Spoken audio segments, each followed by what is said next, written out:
Hi everybody, welcome back to Sprinkles and Joy. Today we're going to be making these delicious cookies and we've so been looking forward to making these cookies. So I hope you guys enjoy. And yeah, let's get started.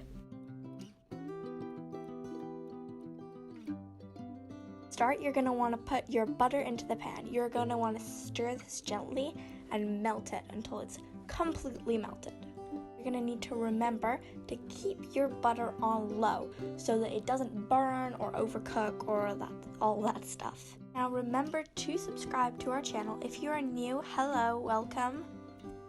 If you do like this video, please remember to give it a thumbs up and comment on the video.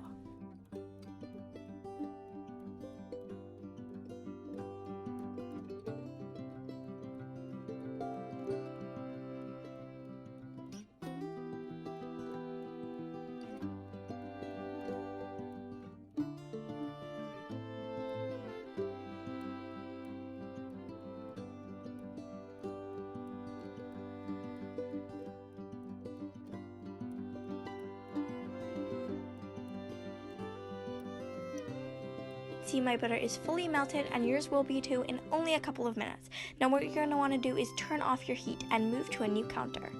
In a small bowl, you're going to crack an egg like so and also add your half a teaspoon of vanilla in with the egg. Now you're going to whisk this all together with a whisk or a fork.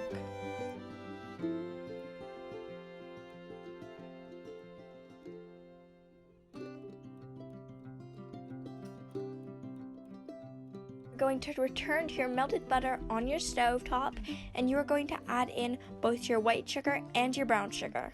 You're going to want to thoroughly mix this in. I started using a spoon while mixing this in, but I decided to transfer to a whisk because I just wanted to make sure that it was all properly incorporated and thoroughly combined.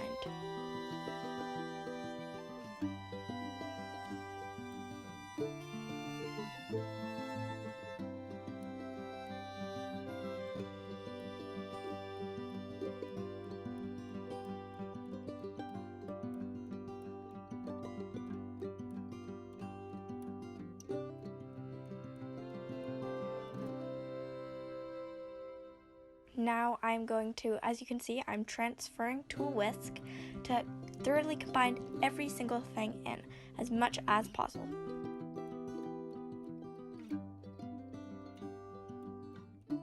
We're going to be moving on to our next step. The next thing you'll want to do is add in your egg mixture and thoroughly combined. Once your egg mixture and your butter sugar mixtures are fully combined, you're going to move on to your dry ingredients. To me, something this kind of looks like is, if you've ever made fudge, it kind of looks like the condensed milk and all the sugars are combining and turning all so yummy.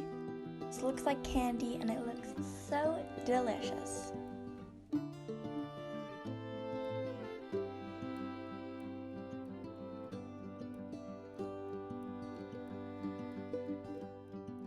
Now let's move on to our dry ingredients. We're gonna get our flour and our baking powder and we're just going to add in the baking powder to the flour and combine it with a fork so that it's mixed in and you don't have any lumps of baking powder here and there.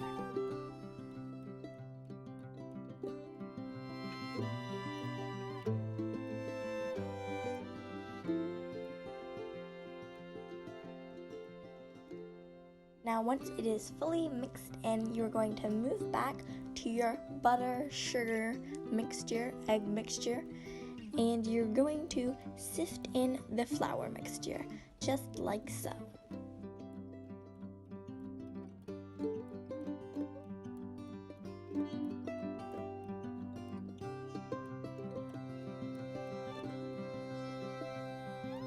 Once your flour mixture is fully sifted in, you're going to grab your whisk or fork or spoon, utensil of sorts, and you're going to mix it in completely. Looks so good, I just want to eat it right now. But we do have one more step that will make it extra delicious, and that is adding in your extras. You can include in your extras chocolate, nuts, or fruit. I love to add white chocolate to mine, so I'm going to be adding a little bit of white chocolate.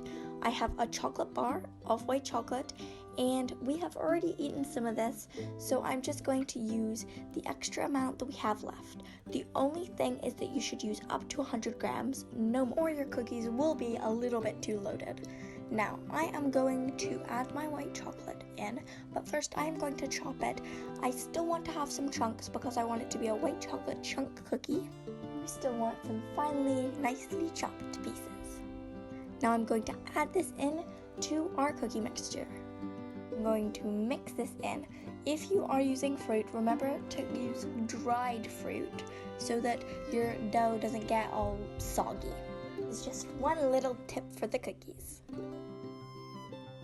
I'm putting my dough onto a tray lined with parchment paper or a silk pad. We just need it to be lined with something so that the cookies do not stick to the pan.